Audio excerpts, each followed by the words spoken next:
2, 1. Deck 1 roll. Fade up music. Open her mic. Cue.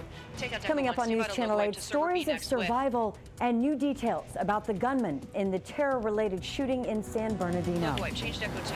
Plus deadly fires. What we're learning tonight about what caused 2 fires in the D.C. area that cost 2 people their lives. Logo wipe. Change deck 2. Set up to down and it was a picture-perfect December day. Devin lets us know how long this beautiful weather's going to last. The news starts now. Take track. Now, News Channel 8 News at 5. Good evening, I'm Kimberly Suiters. We begin with the latest on the terror investigation after the San Bernardino shooting. We're learning more about the mysterious mother-turned-murderer, Tashfeen Malik, and her husband, Syed Farouk. No one seemed to know or even suspect the couple was building bombs and stockpiling weapons. Elizabeth Herr has more on that, as well as stories of survival. Dissolve. Shooting.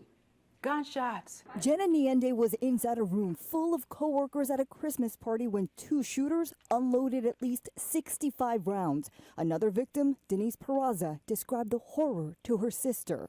She said that as soon as the gunfire started, everyone dropped down to the floor and they were underneath desks, and she was trying to shield herself with a chair with the man who was next to her. That man, Shannon Johnson, held his arms around her, telling her, "I got you." He did not survive. We are now investigating these horrific acts as an act of terrorism. Officials are now trying to find out more about the husband and wife shooters, Syed Farouk and Tashfeen Malik, and whether Malik may have radicalized her husband. She posted to Facebook around the time of the deadly rampage to declare her allegiance to ISIS. Terrorism is not gender specific. Violence is not gender specific. At this point in the evolution of terrorism, it wouldn't be surprising to take an operational role. ISIS recruiting videos actively target young women, enticing them to join the terrorist group. Some have been mothers like Tashfeen Malik, leaving behind a 6-month-old baby. They're prioritizing martyrdom above all other aspects of their life, including raising a family. The male suspect's sister is trying to understand what happened. He was so happy with her. How could he leave his only child, And how could the mother do this? The couple's neighbor is also left wondering. It was like they were anonymous to all of us. It's really weird. Authorities are now questioning the person who first bought the 2 high-powered semi-automatic weapons used in the attack and then either sold them or turned them over to Farouk. In New York, I'm Elizabeth Herr for News Channel 8. A college student studying how ISIS operates online. Alex Miller is a senior in international relations at BYU, and he says social media posts by the group grows by the thousands.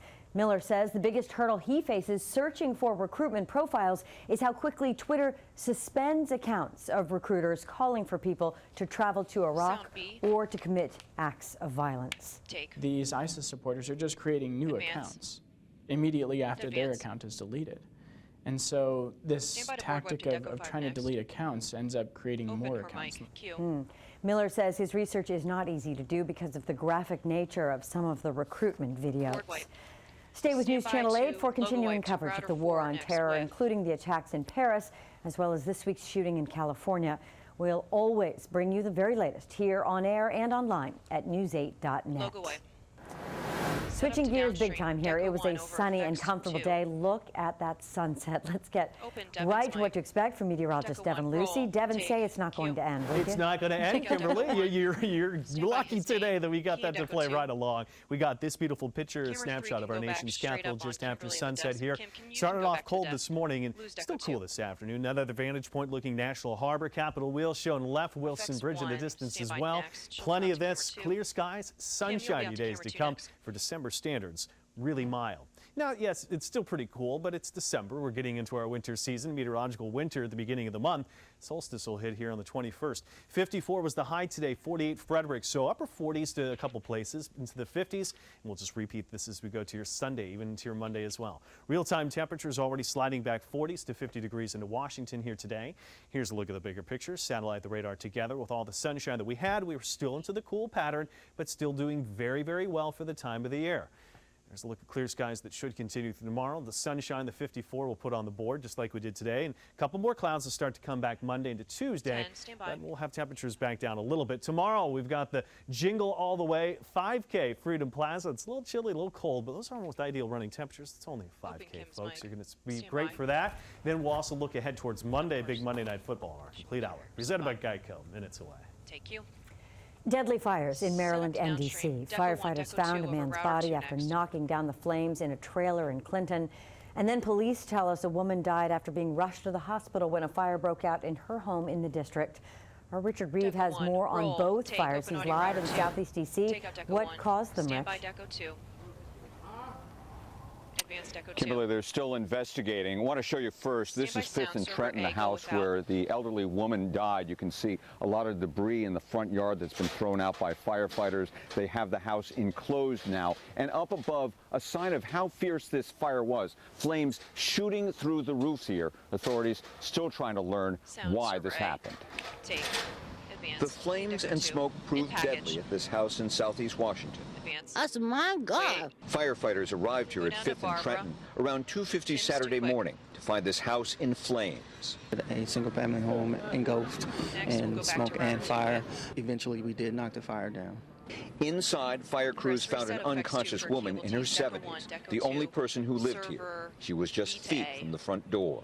The fire department and the police department got here as soon as they could, but they just couldn't save her. First responders tried CPR, but the woman died at the hospital. It was a bad fire. Sources say the blaze began in the basement. Investigators told longtime neighbor Ora Norris they suspect the woman was doing laundry there and went upstairs to lie down. It was the dryer, the lint in the dryer. 2.5 hours later, at around 5:15 a.m., firefighters again were confronted by a terrible blaze that swept through a mobile home along Tippett Road in Clinton.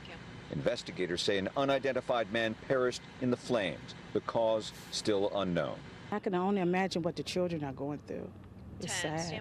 Back on 5th Street, neighbors were remembering the woman who lost her life here. How her husband had passed away just 2 months ago. We have to hold on to our families, and when I get home, I'm going to make sure I call my family, just tell them I love them. Go, take, advanced Echo 2. And you can see enclosure crews at work here sealing off that house. Now, sources are telling us that this was a hoarding situation, and that unfortunately often adds fuel to the fire. No names so far of the deceased have been released. In Southeast Washington, Richard Reeve, News Channel 8. Roll, take, cue. We have a developing story now today in Wisconsin. A police officer and another person were injured in a shooting that prompted an evacuation of nearby homes and businesses. It happened this morning at a motorcycle repair shop in Neenah, a town about 40 miles southwest of Green Bay. Neenah's mayor says an estimated 30 shots were fired and called it every community's nightmare.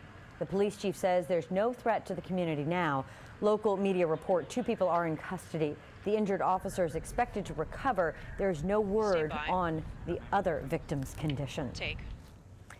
The week after the attack on Planned Parenthood in Colorado Springs, now supporters of the organization held rallies across the country today, and they remembered the victims of the mass shooting.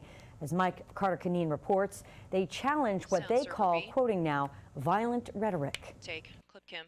After his arrest, the Planned Parenthood shooting suspect allegedly told police no more baby parts. The organization has denied any illegal activity or wrongdoing with fetal tissue, but abortion clinics nationwide say they've been getting more threats with the debate raging on Capitol Hill. This kind of hateful rhetoric is allowing that to continue. It's almost making it permissible in some ways. This event was part of what was billed as a National Day of Solidarity, with similar events happening in Colorado and across the country. In Washington, hundreds of Planned Parenthood supporters and staff members gathered here at All Souls Church in Columbia Heights.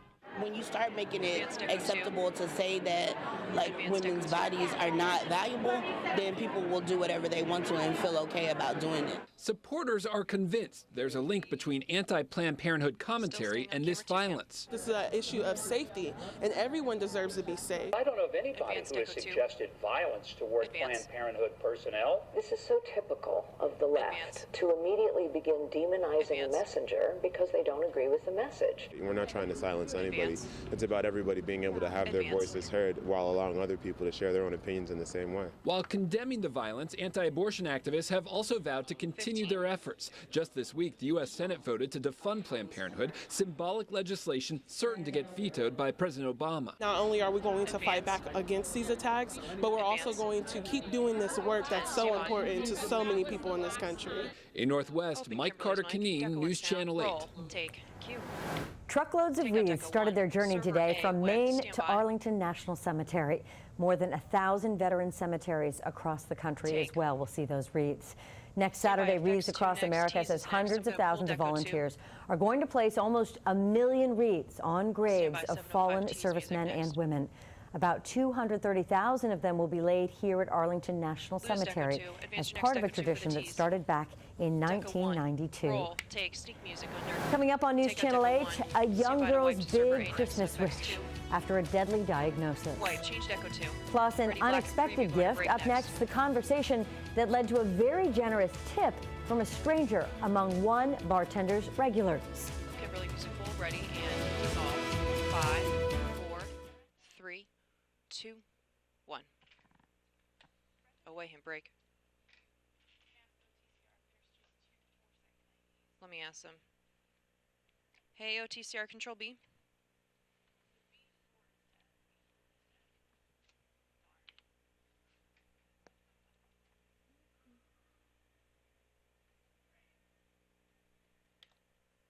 Hey, OTCR Control B. Hey, for tonight after the 6 o'clock, are there 2 IDs, 4-second IDs? Is there 115? The producer for 6 wants to know.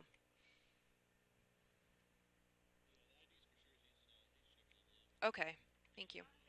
Upstairs, thank you.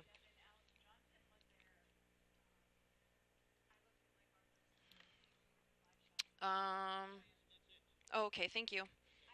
Amanda, 2 IDs and that's it. 2 4-second IDs, that's it. Kimberly, come out to camera 3 next. Camera 3 set up to do a push-in straight up on Kim. Camera 2 can get set up for a 2-shot with a push-in for weather. Effects 2 could be reset for weather, just graphics. We'll come up camera 3 next. We'll come up with...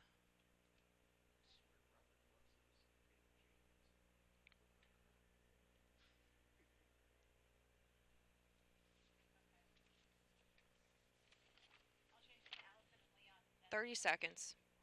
30.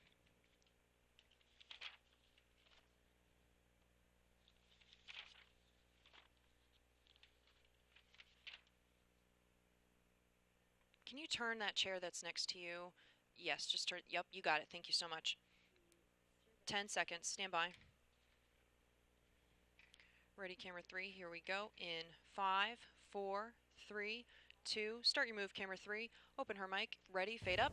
Cue. A girl in Utah is celebrating Christmas early before she undergoes surgery. And it's a surgery you usually only hear about for adults. 8-year-old Chrissy Turner will have a mastectomy on Monday after being diagnosed with an extremely rare form of breast cancer 2 weeks ago. It's not her family's first fight with life-threatening illnesses. Her mom battled a rare cervical cancer in 2000. Her dad's fighting non-Hodgkin's lymphoma, stage 3.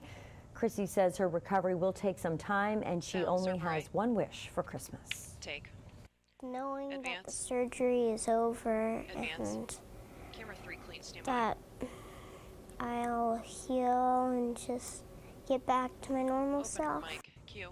There's nothing like wishing for health, right? Chrissy's cancer has a high rate of recurrence, so doctors will check with her at least every 3 months. Family friends have started a GoFundMe page to help with the treatments. And Christmas came a little early for an Ohio bartender and her daughter. Sound server B next. Sound B. Take. He said his son was thinking about working here, and he was asking about how our tipping system worked. So I let him know how it worked, not thinking anything of it at the time. And we got to talking about Christmas lights and how my daughter is obsessed with Christmas lights. Amanda Konechny's first customer left a simple message and a $300 tip on top of a $32 bill. She plans to use the money to give her daughter a great Christmas. ABC 7 and News Channel 8 spreading the holiday cheer. You can see Devin was there, Allison and Leon and Jonathan, Audra, Jumi, and Kid O'Shea from the morning team were also there. Lots of ABC 7 representatives collecting hundreds of toys at National Harbor for Toys for Tots. You can still contribute. Drop off a new unwrapped toy here at our studio to help make a child's holiday even happier. What a gorgeous day to be out there today. Wonderful out there today. So many smiling faces. So great to see so many out there with the gratitude and just the open books and pockets and getting those gifts out there to help the needy out there. So was everyone asking you about the weather too? No. Nobody's asking me about the weather. I had my hands full. You can maybe hardly see me there on the right-hand side of the screen. I had my son and my daughter out with me here today too.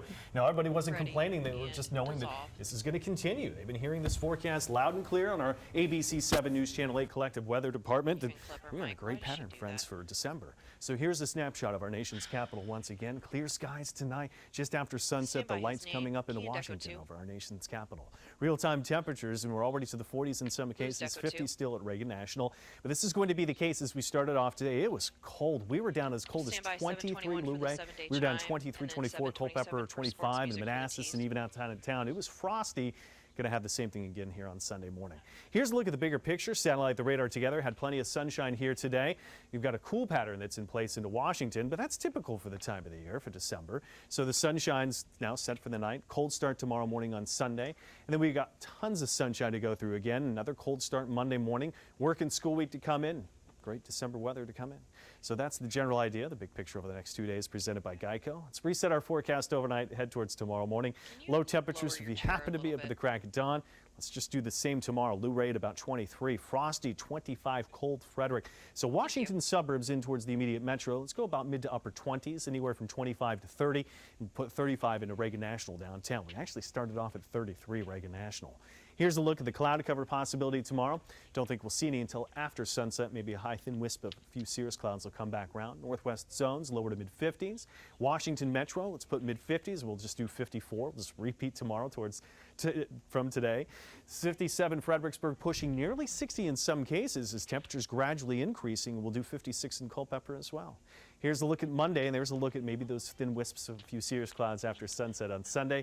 Monday should look just as sunny, if maybe a couple of clouds holding off late in the day. Some mid-50s, maybe even some mid to upper 50s to nearly 60 coming in as well.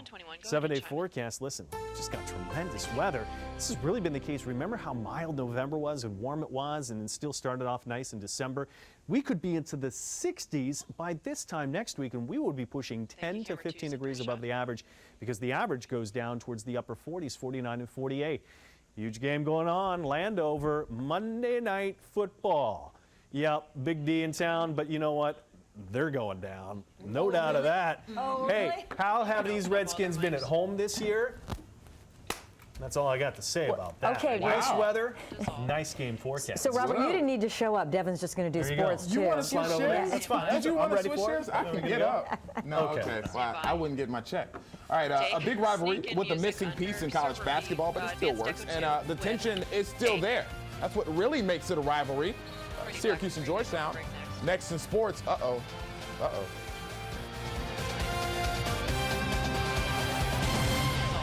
5, 4, 3, 2, 1. Away and break. So for a C5, that sound bite, there's going to be the Syracuse folks gets emotional, so there's going to be like a 5 or 6 seconds of pause, but don't worry, the sound bite's fine. Okay. Okay. Camera 1 can go 1 box right. Effects 1 reset for 1 box right OTS. Will come up. Effects 1 with his name. I'm sorry? Robert's here, yeah. He'll be here tomorrow. No Redskins tomorrow.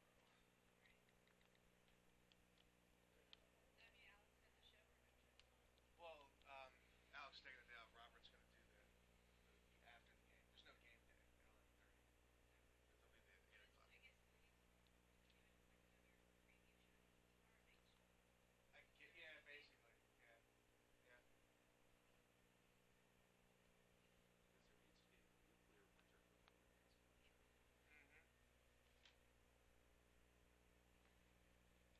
1 minute. 1 minute.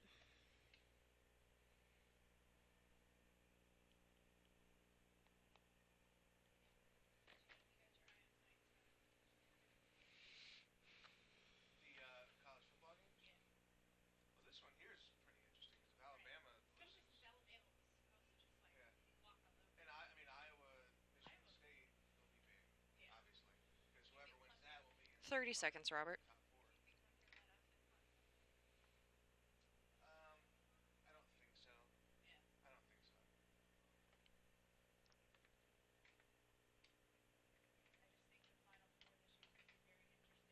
15. So many. Yeah, exactly. 10. Stand by. Ready. Effects 1. Camera 1 with and his mic in 5, 4, 3, 2, 1. Open Robert's mic. Fade up. Cue. Another classic rivalry on the Server hardwood. A, Two stand by. former Big East giants, Syracuse, now in the ACC. It's just as sweet as before, though. Maybe bittersweet now because there's one thing missing. No Jim Boeheim. He wasn't on the sidelines today. He started serving his 9-game suspension, but Big John was on hand watching his former program. Pick it up in the first half, though. Hoyas working the ball around the zone, the 2-3 zone Syracuse always plays. Marcus Derrickson knocks down the 3. Georgetown in control, up 36-24 at the half. So Hoyas dominated in the paint as well. Look at the effort by Bradley Hayes after the miss. Learn from this man. Follow your shot. Gets the putback and the foul. G-Town up 47-26. Syracuse would cut it to single digits, but also a student of the game. Here he is again. Old Kareem tapes. Hook shot. G-Town gets the win, 79-72. An emotional Mike Hopkins after the game. Take. Advanced Echo 2. He built us, built the program. Advanced Echo 2. Stand by to logo wipe to server A next. We'll go with. I wanted this one for him tonight. It's definitely special. I mean, it was a big, still is a big rivalry game. You know, we both, me and Bradley, both came in here and we knew it'd be our last time to play him and we wanted to capitalize on it. And I'm glad, you know, he played the way that he did because we got it done. Logo wipe change. Cue. Always a good game. 10th ranked UVA and William and Mary first half capped with a nice lead. Watch ahead. Darius Thompson, the no-look oop to Devon Hall. UVA up 10 at the break. Second half, Virginia puts the clamps on. Malcolm Brogdon with the steal, takes it all the way for the finish on the other end. Virginia cruises to a 67-52 win. All right, in hockey, Caps on a 6-game winning streak, trying to make it 7 today against the Winnipeg Jets, and we'll have to do it on the road. And some fireworks at the end of the first period. Mark Shifley tripped up by Michael Latta. Jacob Traba just didn't like it, so they go at it. Then Tom Wilson gets involved. Kimberly's crying because it's too much for her. It's fight night north of the border. And then from this, the Jets would cash in on a power play goal to take a 1-0 lead. So that happens. And we move to the second period. The Caps would have a power play of their own. Check out Nicholas Backstrom. It's coming, trust me, don't worry. Well, I guess we won't see him. Right now, it's tied at 1 in the third period. All right, the Wizards were at home last night trying to bounce back from a very disappointing loss to the second worst team in the NBA, Kobe Bryant and the Lakers. Last night, the Phoenix Suns, nobody to be starstruck by there.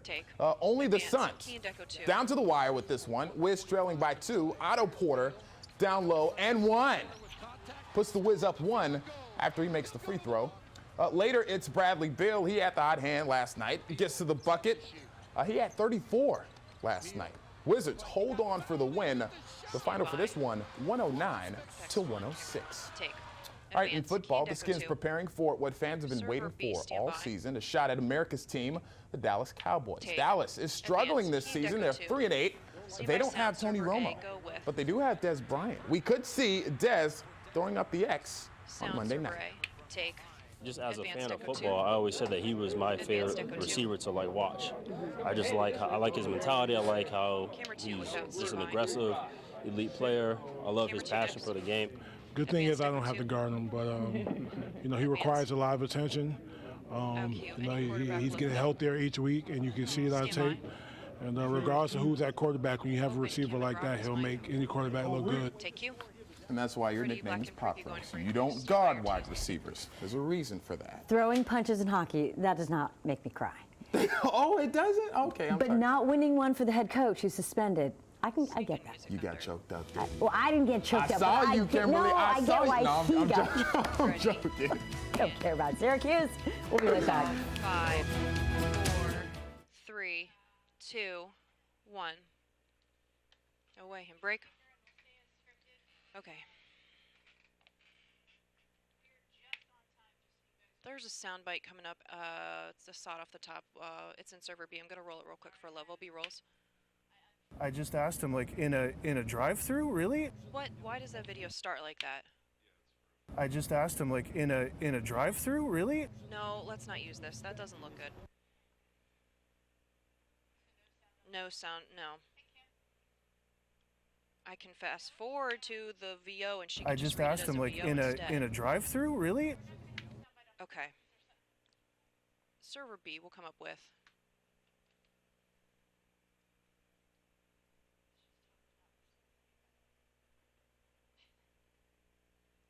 Yeah, just put, yup, you got it.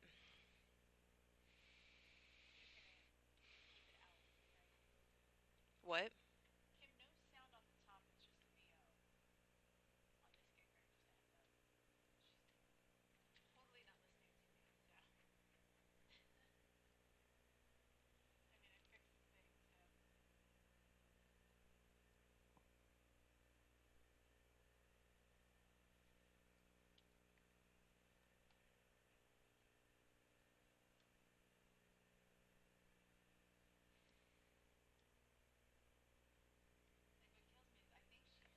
$30.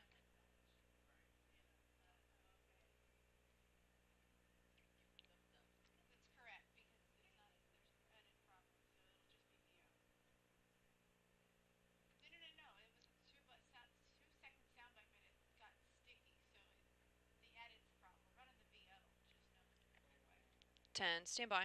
Ready, server B next with Kimberly's mic in 5, 4, 3, 2, 1. Open her mic, fade up, cue. A Canadian man got hit with a $287 ticket, get this, for replying to a text in a drive-through line. Laws in Edmonton, Alberta prohibit the use of a phone on any thoroughfare, public or private, and the public is ordinarily entitled to use. So AJ Dowse says he does not plan to fight the ticket because he knows he was wrong, but he is going to try to get it reduced. Oh, I'm fighting that one. I don't know. I've heard of people getting it for when you're parking, even if the car's on. Oh, you got to be careful. Oh, but the worst though? Left-hand turn arrow, and the person at the front of the line is on their phone. Oh, yeah. So everybody behind us you got to lay on the misses horn. the left-hand turn. 10, 9. You didn't need to hear the weather anyway. 7, It's going to be a carbon copy. It's going to be awesome. We'll see you later. News continues. 3, lights, 2, 1, ready, black, dissolve. Okay, there is a 6 o'clock show upstairs, so see you upstairs.